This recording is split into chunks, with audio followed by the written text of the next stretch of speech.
Welcome back to the course in Nuclear Medicine Physics.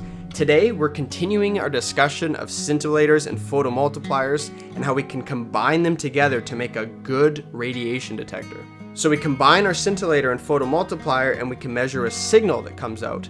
But it's not so easy, because the signal we have to do some processing on to get a good estimate of what the radiation looks like that came into the scintillator. It turns out that there's statistical variations in the way that the radiation is detected, and we'll look at that in depth in this lecture.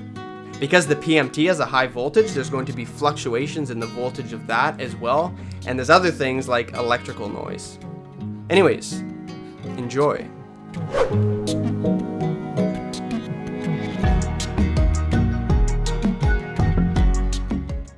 Let's talk about preamplifiers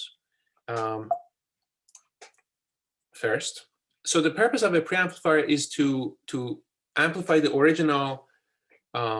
It's similar to how loudspeakers and all those stuff work. You have a preamp and then you have an amplifier. So the preamp it amplifies the weak signal into an output signal that is strong enough to be noise tolerant, and so you could do further processing. You sort of match the impedance levels between the detector and subsequent components. And you also do a bit of pulse shaping so that you could do subsequent processing. So the preamp kind of prepares the original weak signal into a signal that can be further amplified using the amplifiers. And so the amplifiers sort of take you from the signal from the preamp from around millivolts, and they amplify them to volts.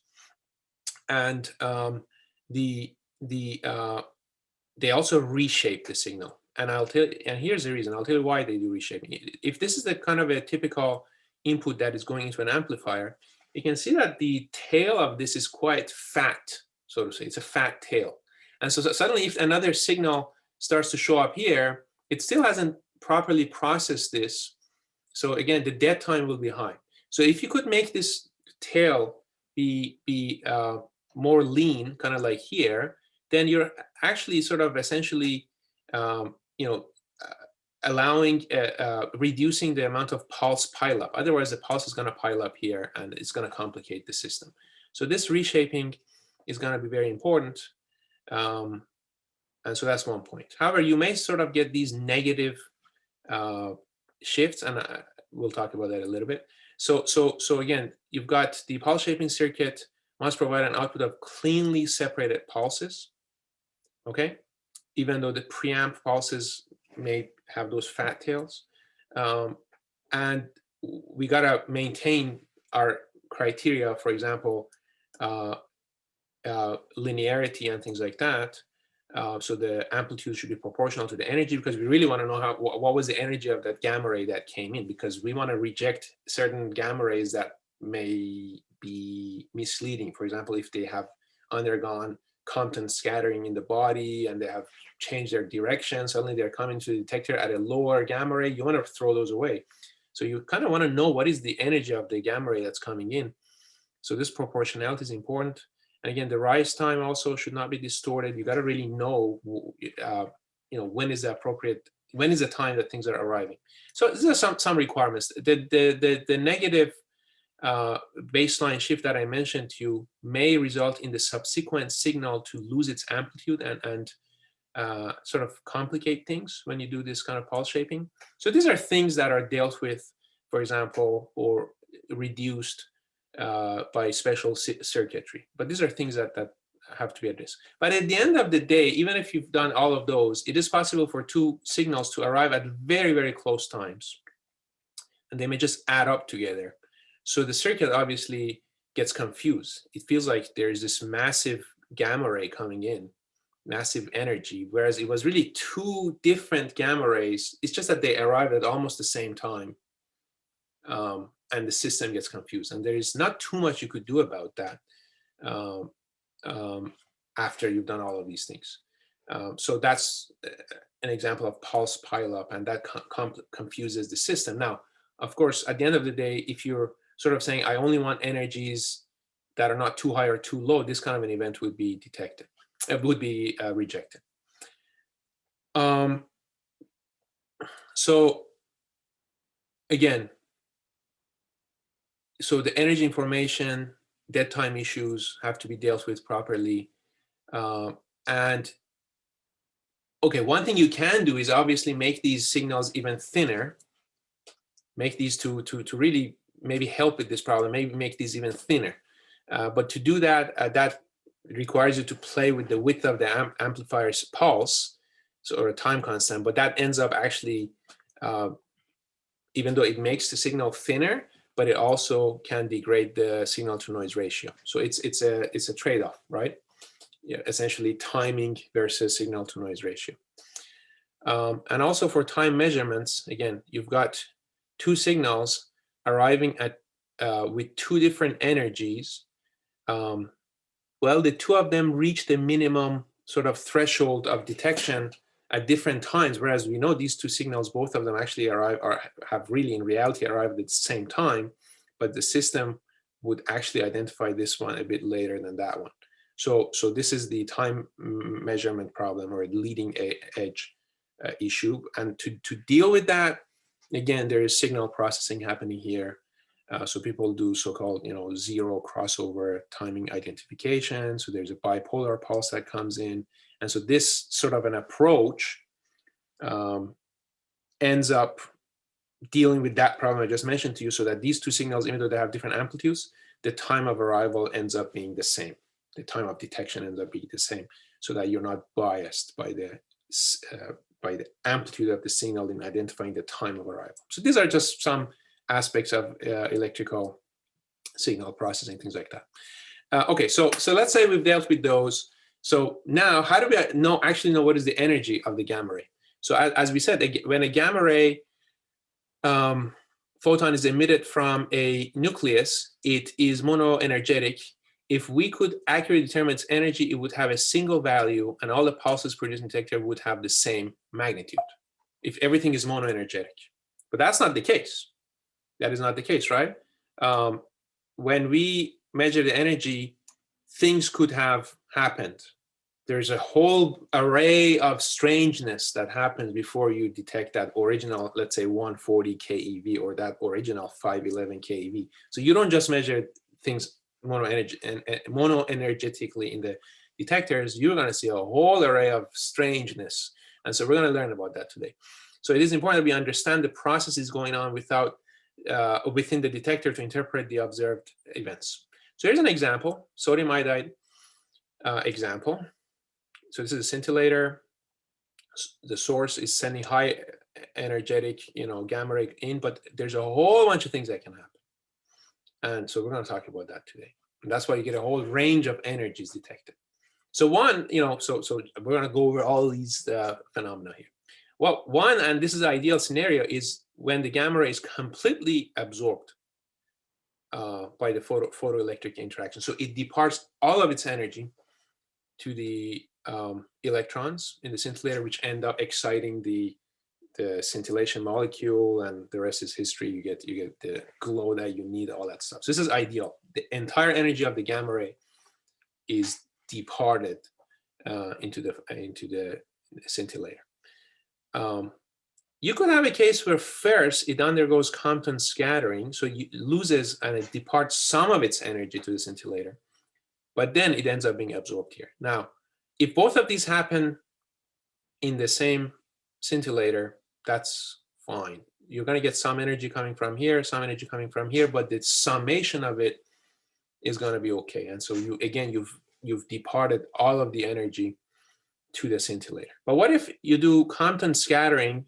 You pass on some of your energy, you transfer some of the energy to the scintillator, but the scattered photon ends up leaving the scintillator. So in this case, you have not been fully absorbed.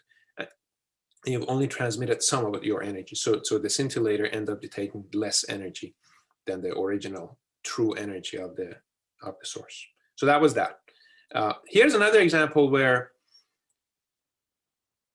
you have been detected by photoelectric absorption here. So it seems like, oh, it's great, we've done it.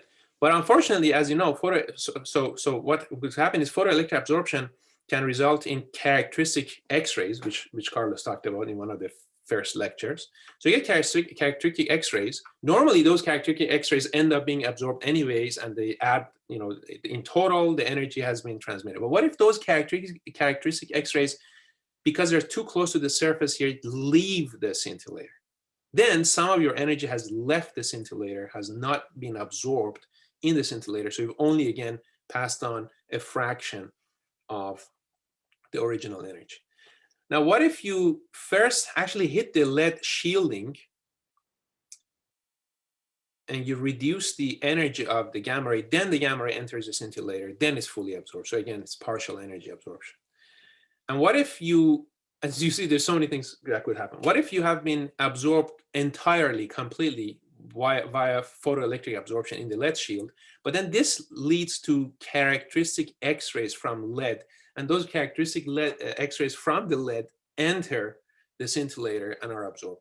So you see, there's just so many things that could be happening, and that's why you get potential. You're not going to get exactly 140 kV signals. You're going to get a range of stuff, and we'll show you some examples. So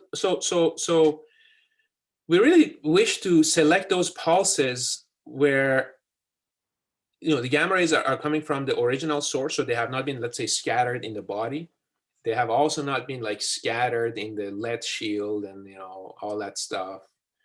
So that's why you need a multi-channel analyzer that kind of gives you the energy spectrum and allows you to sort of plot that to see, okay, what is the histogram of all the energies that are being absorbed. So that's for a range. Of course, if you only had like a single amplitude, it would be single channel analyzer, but we really need is a multi-channel analyzer. So what you would do is, again, remember how the signal strength is proportional to the energy. So you would be sitting like a lower threshold and an upper threshold, and you would only be you would sort of be saying, well, this corresponds to a particular energy range, and I'm only going to select those. Okay. So just to give you guys an example, as signals are coming in time, they're giving you an amplitude, and that amplitude represents an energy because it's proportional to the energy. You see a whole spectrum of possible, a histogram of different energies that are coming in. This is like the true, let's say, 140 kV. But there's a whole bunch of other things that could be happening. But you really want to be only accepting these ones. You don't want to be accepting these ones because they're after scattering and all these different phenomena, and they're confusing the system. So the ideal spectrum, again, as we've said, has certain features which need to be recognized. So let's look at this plot. Imagine your detector to be perfect. Imagine your detector to have perfect energy resolution, meaning if it's 140, it's going to call it 140. So it's not spreading the signal. So in that case, the signal will actually look like this. And let's go over all these different things. This one is a photo peak. This is when the entire energy was fully absorbed, those first one or two examples that I showed you. So it's a perfect sharp pulse in an ideal detector. The entire energy of, let's say, 511 kV or 140 kV of the original gamma ray is absorbed. So that's great. But you could also have this thing called Compton edge. And these are all things related to Compton scattering. So let's try to understand this whole valley and trough of scattering. So there's this thing called the Compton edge. So what is that? Well, so in Compton scattering, essentially, you have this formula that sort of tells you the amount of energy that is transferred to the electron. Okay, so this is a free electron or a loosely bound electron. So in the derivation of it, you sort of assume it's a free electron. And one of you guys actually show the proof of this in Teams that I saw this morning. So you can look at the proof that he has done, and that's great. So this is a formula of transmission, which is 1 minus the energy of the gamma ray itself. And units of energy are in mega electron volts. And this, by the way, is 511 kV. It turns out that the rest mass of an electron is literally what's there actually. You can see that in the proof using relativistic and equations and conservation of momentum and energy. Okay, so that's the equation, and this is for the angle by which the photon has been deflected. Now, you can sort of see by looking at this for a while, you will see that the most energy you can pass on is if this angle is 180. So if you set that to be 180, that number is maximized and you get this formula, 0.255. There's actually even another 5 here. And so you get this. This is the maximum energy you can pass on to the scintillator through Compton scatter. You cannot pass on in Compton scattering, you cannot pass on your entire energy to the recoil electron. The maximum we can pass on is given by this formula. So that is the Compton edge, the maximum we can pass on. So the maximum energy that will be passed on to the scintillator. But if the reflection or deflection is by less than 180, you will pass on less. So that's why you get this whole Compton region. Okay, so this is the Compton edge and this is the Compton plateau, so to say. Okay. And then there's this thing called Compton Valley. You're not supposed to have any signal here, but you do because you may have multiple scattering.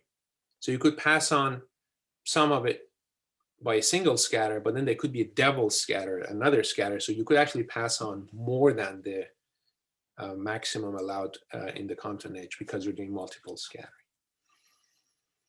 Okay, so that was for the ideal spectrum, when the ideal in the sense of the detector being ideal, but the detector itself ends up blaring these signals. We will learn about that. The detector itself has a finite energy resolution. It takes these signals and blares them because of its own full width at half maximum. So you actually end up getting something like this.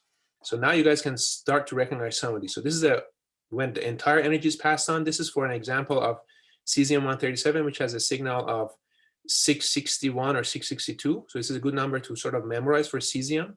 Cesium is 662.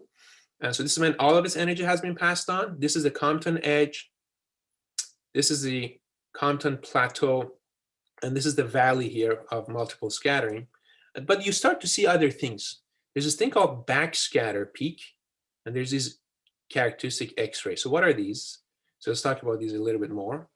Okay, so what is a backscatter peak? Imagine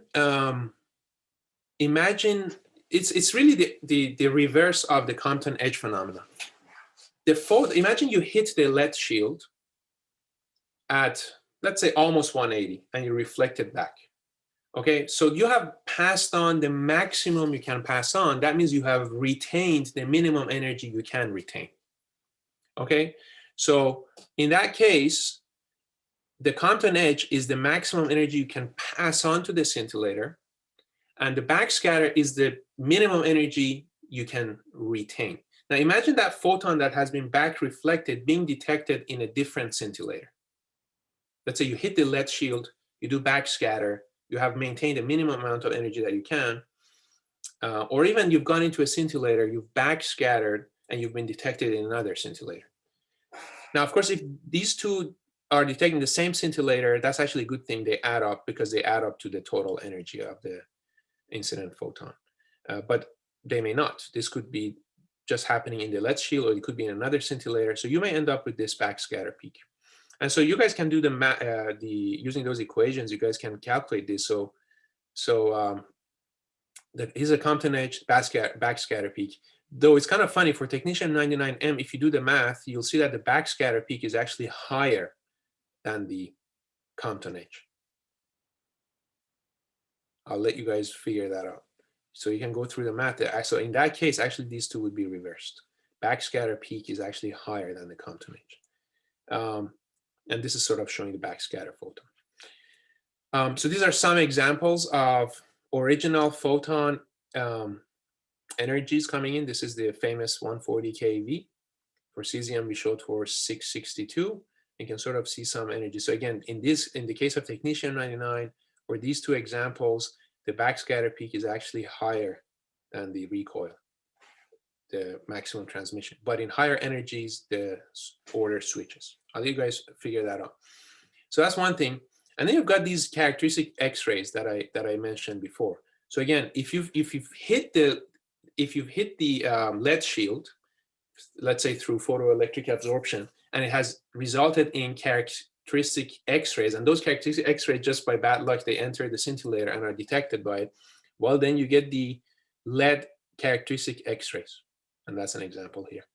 So this would be around, this is for the K shell, around 80 or 90. So you would see this, for example, or here. And by the way, you sort of see that these two look a little bit different, and that has to do with geometry. Like the relative contributions of these peaks could change depending on the geometry of, for example, the shielding and things like that. And then there's this weird thing, the iodine escape peak, which you see here. And you're like, what on earth is this? And we talked about this actually quickly. When your fully absorbed photoelectric absorption in the scintillator, in the sodium iodide scintillator, it is possible for the iodide to have its own characteristic X-ray, which is normally absorbed, so that's not a problem. But those characteristic X-rays, if they're too close to the edge of the scintillator, they may leave the scintillator. So that will actually end up reducing your total absorption by 30 keV. So even though this is a photo peak at 140, because those characteristic X-rays of iodine in sodium iodide have left, you see this reduced peak at 30 keV. So this is the iodine escape peak. Now, of course, this happens when your scintillator has iodine in it, right? Obviously. Now, if energies are more than 200 keV, the energy of the original signal, well, then 200, let's say you have 300. 300 minus 30, that's only 10% of it. And it starts to really appear within the energy resolution. So you cannot really distinguish between these two well, because again, at very, very high, at higher energies, 30 keV ends up being within 10% or few percent of the peak. So you really don't see it because the energy resolution of the scintillator doesn't allow you to see it, but you do see it here. And again, I mentioned to you the backscatter and the contour edge for 140 keV signals. These could sort of be barely visible, right? So the backscatter would be sort of like around here, but then there's the iodine escape peak, so you don't really see the backscatter peak here. And also the contour edge is at 49 here, so kind of like here, right? And sometimes it becomes very hard to see them, but you do see them in different energies. So it's a combination of phenomena, and they may cover each other up, but you do end up seeing peaks, and this helps you, identify what those things are.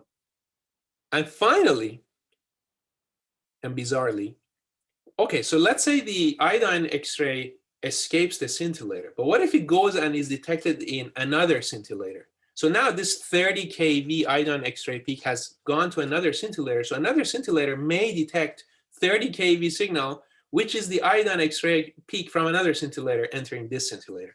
So that could be maybe something like here, right? So many things happening. And I just want to show you some other examples. So these are isotope specific. So in cesium-137, remember the energy for cesium-137 is 661 or 662. And so that's what you see here. But actually, cesium, the way this characteristic X-ray, which is technically 661.7, it actually does not originate from cesium itself. It first decays to barium, and then the barium gives you this energy, okay? But barium can have its own characteristic X-rays, kind of like the iodine X-rays that we have. So barium can have its own characteristic X-rays. So you may actually see a big signal here, which does not correspond to this, but corresponds to the characteristic X-rays of barium. So another interesting phenomena there. But this is very specific to this kind of isotope. And finally, or I have one or two examples, you could actually do summation. So imagine you've got multiple peaks. So here is, again, very specific example. The specific example doesn't matter, but you've got indium-111, which might be mixed with cadmium. And so this is the photo peak of indium-111 is 173 and also 247. But if the cadmium's peak and this guy's peak, if the two gamma rays coming in are arriving at the same time, this was that example of those two pulses piling up and giving you a bigger pulse, then you may get this extra peak, which is a summation of these two, because you've got a high count rates, lots of signals arriving at the exact same time. So the system gets confused. It sees this one and sees this one, these two events are unfortunately arriving at the same time, passing on their energy to the scintillator. So you actually measure this. Or you could, for example, do a summation of this peak and that peak. Or you could do a summation of this peak and that peak. So all kinds of strange stuff happen at high count rates. And that's why it's important for us not to have too high count rates, for example. So our system is able to tolerate them, and also to have very fast scintillators, or fast timing scintillators, so it is able to better process them. Okay, so. It's 10 o'clock. Yes.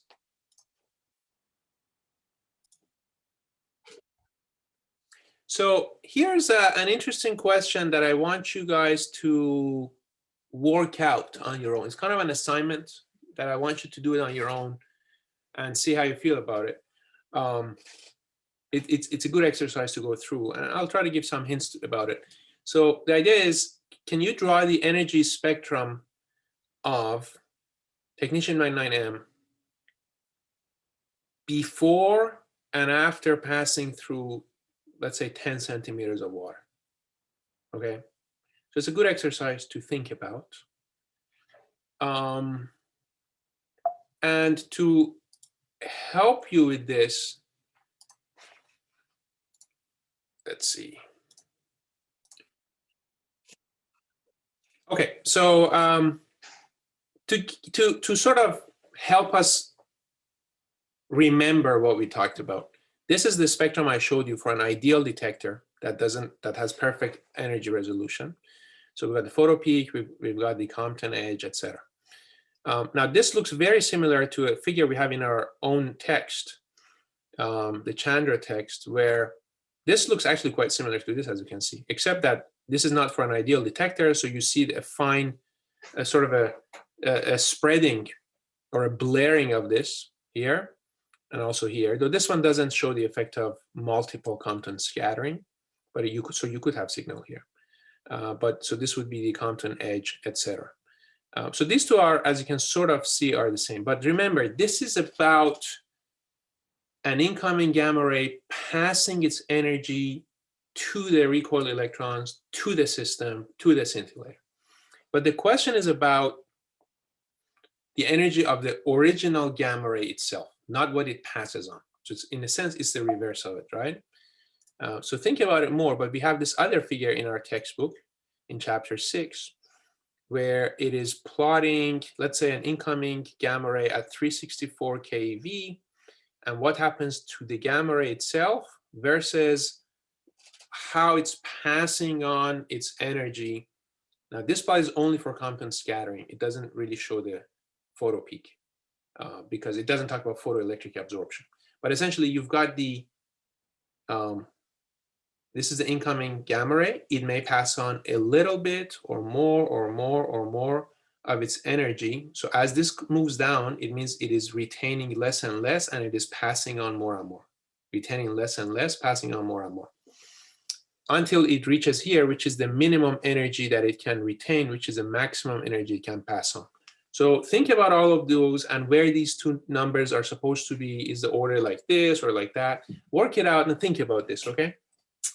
All right. But I think these are all related, and hopefully you can see the point. It's a question of also whether you're talking about the original gamma ray's energy or the amount that it has passed on and transmitted. So here are a bunch of questions that, again, I would like to ask you guys to take very seriously and to just go over, make sure you understand the concepts that we're having. Obviously, do the exercises at the end of, for example, the chapter 8 part, and then in chapter 10, we're gonna talk about the gamma camera as a whole also further. So let's talk about energy resolution of a detector in a little bit more detail. So we mentioned that there's a smearing or a broadening. Now, this could be for a number of reasons, and this has to do with statistical variations. Remember the thing we mentioned about Poisson noise, for example, where there's always an associated standard deviation uncertainty, right? So you have statistical variations in multiple steps along the pathway of detection.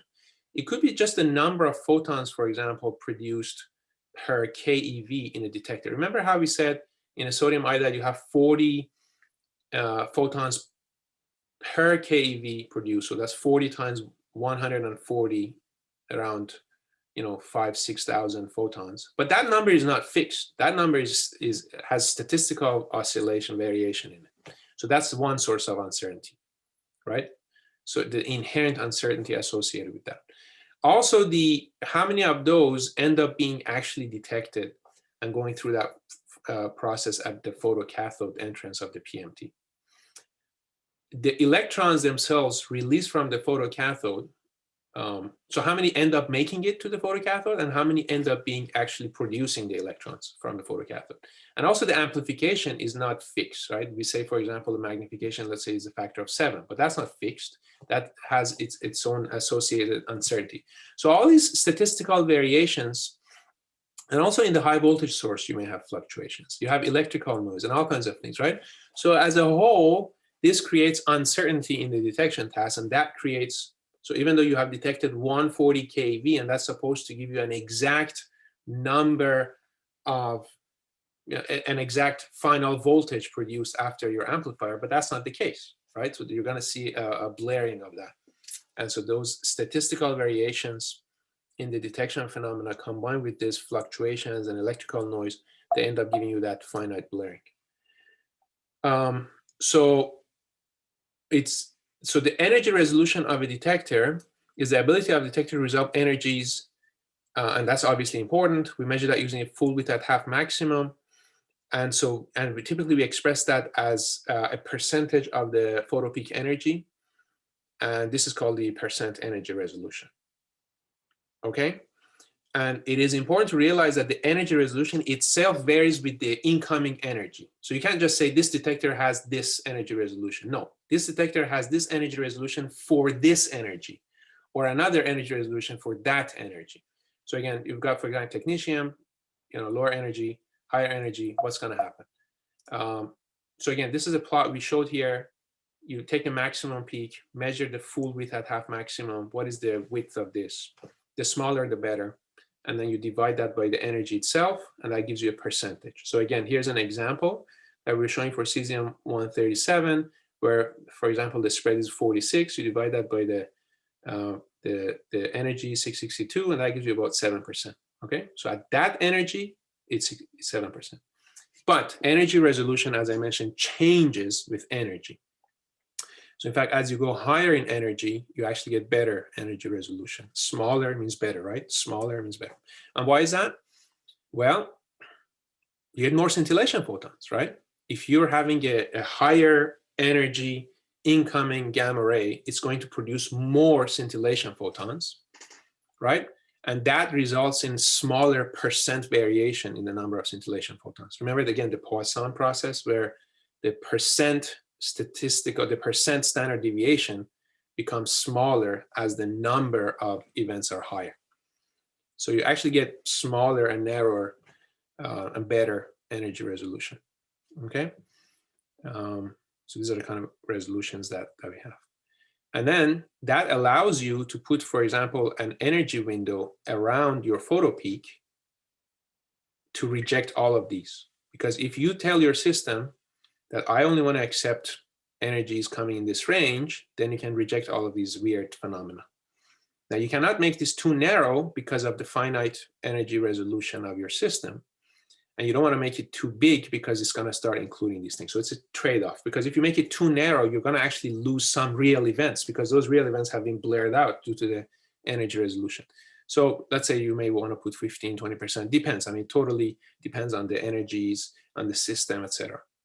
So here's a question for you guys.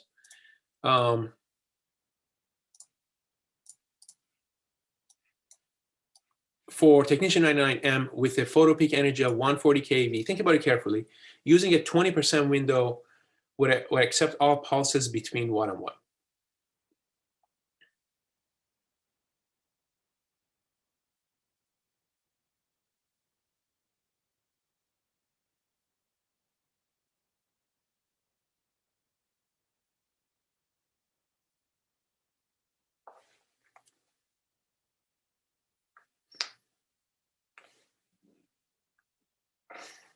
Think about it. Answers are coming in.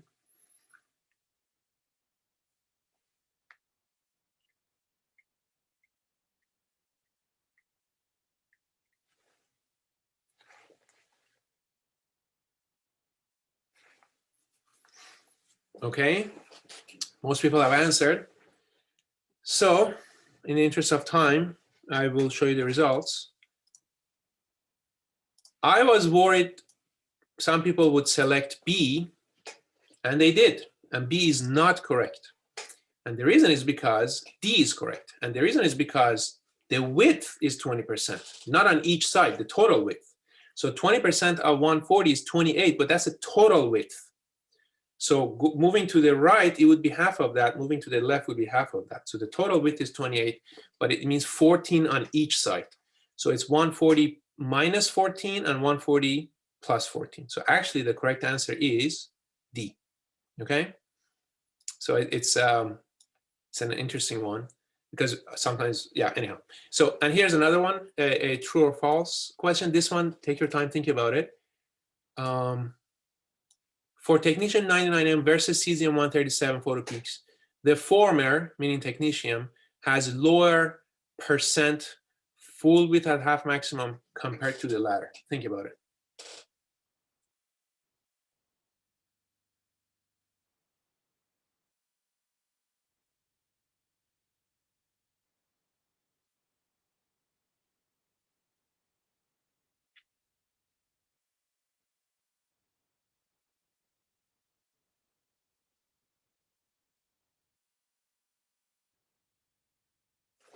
The question is a bit,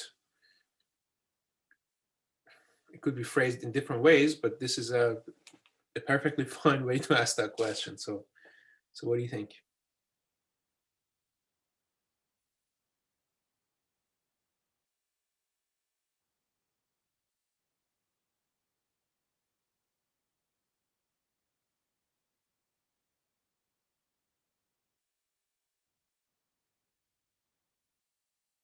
Okay, so I think most people have answered. And again, I was worried that some people would say true, but it's not true. It's actually false. And here's the reason. Cesium 137 has quite higher energy, 662. This one is lower, 140. Remember, the higher the energy, the better the energy resolution. Now, better means smaller full width at half maximum. Remember? So actually, technetium is worse than cesium, but worse doesn't mean lower. Worse is higher, right? So lower full width at half maximum is better. So the fact that this has higher energy means you're going to get smaller full width at half maximum. So and often we have to, sometimes mentally we do that. We think lower is worse, but in this case, lower is actually better. You want the full width at half maximum to be smaller. So therefore, as we showed in this plot, for example, the higher the energy, the full width at half maximum percentage-wise goes down. And cesium is, let's say, here, whereas technetium